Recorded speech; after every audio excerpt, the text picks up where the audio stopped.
Hey guys, welcome back to my channel. It's me, JC, and thanks for checking out my weekly video. Today I have something really great to show you guys. It is a one-on-one interview with the leader of Onehive, Trickey. And in the background, I'm going to be showing you guys our latest CWL war where the Town Hall 13 just came out, so you're going to see some really cool first-time usage of really good players using Town Hall 13 content. Let's get to it. So let's start with just introduce yourself. What do you do in real life? How you got started in Clash? Your position in Clash in terms of Onehive and everything like that. Yeah, so Tricky. I'm 28, working software sales. I've been playing Clash since a friend of mine who I played Ultimate Frisbee with introduced me to it. He was playing the game, and I joined on his team. We started a clan and sort of did all right there. And then I think it was about probably 3 or 4 years ago now that I was watching and following Jake on Onehive, like a lot of guys do, I thought I'd just give it a crack and try and join the clan. I think I was in Prime for about half a year, good while, trialing up there, but eventually made my way into the clan, and obviously I'm now the kind of the leader. And I guess my roles primarily, I mean the titles of leader, elder in Clash are quite restrictive. I'd say I'm probably team manager largely in terms of looking at the more esports side of things. That's probably where I sit. I do a lot of the organisation of our tournament entries, help with the squad selections, and make sure we're all kind of read up and ready to go. Yeah, that's awesome. And going into the esports kind of side of it, that follows up to my next question. What's like the accomplishments of Onehive so far in terms of esports? Yeah, I mean, obviously we've been competing for a good number of years, and we've done a lot in a lot of the organised leagues, as you say, the CWL in particular. Made a number of finals. I'm quite focused on, history is great, but what's our kind of more recent history. So I think 2019 as a year, I think it's been a really good year for us. I think we'll all reflect and say we could have got an extra qualifier or got an extra little bit more, but I think we've done really well in the USA Open. I think we've really put ourselves down as I think we can fairly say we've had the best year of any USA based clan based on that tournament. One season 1, one season 3, came third in season 2, but very close. And then outside of that, for the main qualifiers, we had great success in May. Came third there, beating Ints in the 3-4, and all the others we've come very close. There's been a lot of heartbreak on the qualifiers. You don't really see it until you see it at the live stage, kind of quite how close we all come. Take the Town Hall 12 Cup most recently. We just lost out in the very last spot to Eve, who then go on to win the whole thing. So we've had some successes, got ourselves to some live events, which we're all really chuffed with. Got ourselves some prize money, behind all that, we've competed every single time, and we've always been close. So I think a massively successful 2019. I think a lot of the guys are really happy with what we've been able to do this year.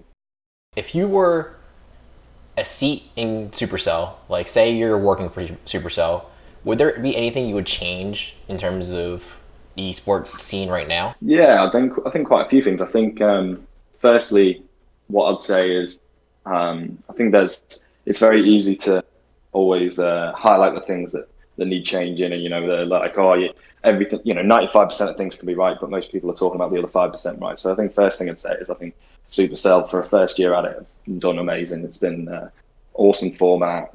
We've absolutely loved it, and I think when they're getting the majority of stuff right, great. But as you say, it's well worth looking at maybe what can be tweaked. I think once you're at the events, I think the ESL team, Supercell team, the offline events are excellent. They're really well run.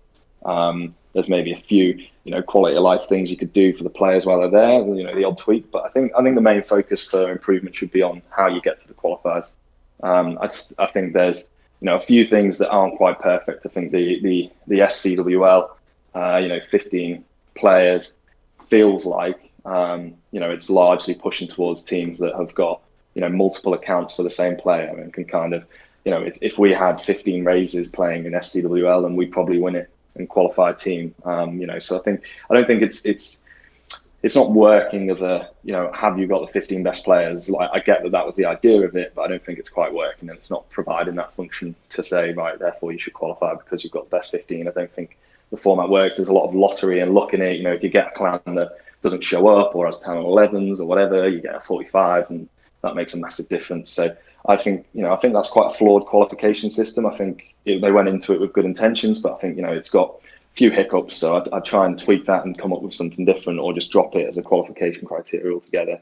And then I think the offline 5v5s, I think they're largely very good. I think it's a good format. I'd be tempted for various reasons to potentially look at maybe shortening the wars even from an hour maybe to 30 minutes. I think you could, there's been a lot of, confusion on, when bans are happening, and there's been clans that get so far and it turns out someone else was out and some other stuff. So I think there's some small tweaks there, but largely I think they should focus more on that form of qualifying, because I think it's mostly successful. And I think it's a better format they can work with, and move away from the in-game CWL 15v 7 wars form of qualifying. So that'd probably be one of the first tweaks I'd do. I'd put more focus on the 5v5 way of qualifying than the other way. I think it more appropriately reflects the teams that should get there. What's the goals of Onehive for 2020? Well, we've only just found out that we can go again in 2020. So I think the last sort of month or so has kind of been a real, wow, what a great year. We've all been focusing. We've been many weekends for 5v5 all around the table. Putting a lot of hours in. So there's an element of the last sort of month has just been a bit of a breathe out, a bit of a standstill for a bit of a relax. But as they very recently announced, we are going to be going again next year, which is just unbelievable, which is awesome. It wasn't 100% guaranteed, so it's great to have that confirmed. So for us right now, I'm all about sort of small goals. So weirdly enough, the current goal is let's get all our accounts maxed, right? Let's be honest about it. We're not going to be able to compete on anything if we don't do the farming. I know that's a weird thing to reflect on. Normally that's not something you need to do, but that's kind of where we're at right now. So the first task is get everyone up to speed. Second task is we need to really open the taps up again on recruitment, because I think we've kind of eased that off over, as I say, at the back end of the season. I think once you started to know your people and you're really deep in the season, it was quite hard to bring people in. So open the taps back up. And then, it's just a case of realistically, we made a qualifier. I think, again, a small goal is let's get ourselves to another one. But we want to make it to Worlds, right? We don't know the exact format, but let's say there's 8 teams there again. I don't reflect on the 8 teams that got there and think, they're definitely better than us, and therefore we could never have been in that 8 teams. I think we were close at qualifiers, close in the community vote. So we need to find a way to get over the line and get ourselves there. Obviously, if we can get there, we'll then have different goals once we're there. But I'd say for the time being, get ourselves to Worlds, and the way to get there is really make more than one qualifier. You've got to have your hat in the ring to really have a shot. These wars are so tough that if you're only at one qualifier, it takes one slip like we had, and it's the difference between Vatan qualifying and us qualifying. So you've got to get yourselves there a few more times. I think if we'd have been there 2-3 times at qualifiers, it gets us to Worlds. So that's really it. Whatever the format is to get to qualifiers, we've got to really maximise our ability to get that over the line and get to qualifiers. Why should you join Onehive? Oh, big question. What our primary goal is, from my side of things, is we want to take a number of the best English-speaking fair play players in the community that are willing to work hard, both on offense and defense, and they want to achieve great things within the game. And that's what we are trying to do as a structure. Let's give these guys a platform to just maximize what they can achieve. We do that through the fact we've got some of the best players available within the game. So obviously, if you're good enough, you'll be playing with those guys. If you want to earn money, be successful, and have some of the best possible clash experiences you can have, then we're as a clan, we're a platform to do that. We give people those opportunities. So that's realistically what it is. And outside of that, I think socially we're a very relaxed, chill lot. We're not asking you to always be on it all the time. quit your job, play Clash. We get when there's times we're more kind of, I'd say we're more similar to boxing where, we get when it's fight night and it's like, right, you've got to be all focused. We've got to ramp up for it. And then we need you in the ring for the time you've got to do, and you've got to be fully focused and at your best. But then we get that, there's downtime in between fights where, let's just relax. Let's just enjoy the game. If you just want to log on, do your hit, leave, that's fine as well. So I think we get the balance of competing at the highest level and letting people do everything they want well, while also, letting people have a real life and relax when the downtime's there. Yeah, I mean, just speaking for myself as a member of Onehive, and kind of my accounts are kind of all over the place, and just seeing other clans and how they operate. One thing that's great about Onehive is there's at least someone online in clan. So either talking in chat, you're not going to have your CC not filled within like a 5-minute radius, and everyone's just kind of working on a common goal, which is getting better at the game and having fun about it, which is what I love about Onehive. This is just the final question. What's your best memory of Onehive? Yeah, I mean, I've had some good experiences. So I'd say obviously over the last year, since kind of November last year, I've done 3 Europe trips, so 2 Poland trips and Hamburg, and I've met a lot of the clan, and I think realistically actually getting to meet the guys face to face, socialize, even just play the game, sitting next to each other, chatting, looking over the shoulder and all that stuff. I think that's naturally a real highlight.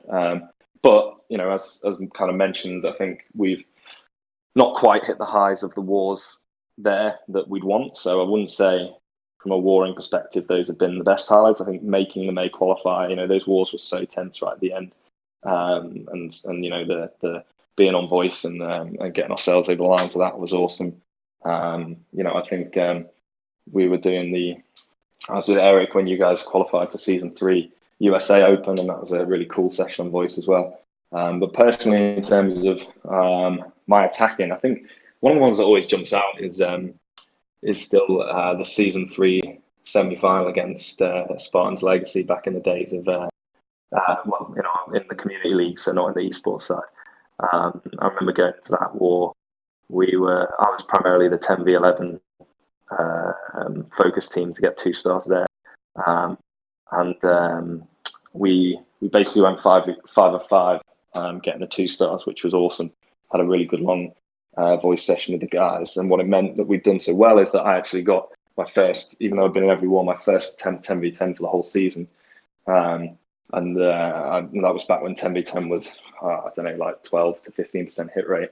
And I went and got the triple on that as well, planned with Pero, which was just an awesome mad hit that we were kind of like, oh, well, I'll scout it for Pero so that he can run it if it doesn't go quite well, and it absolutely wrecked.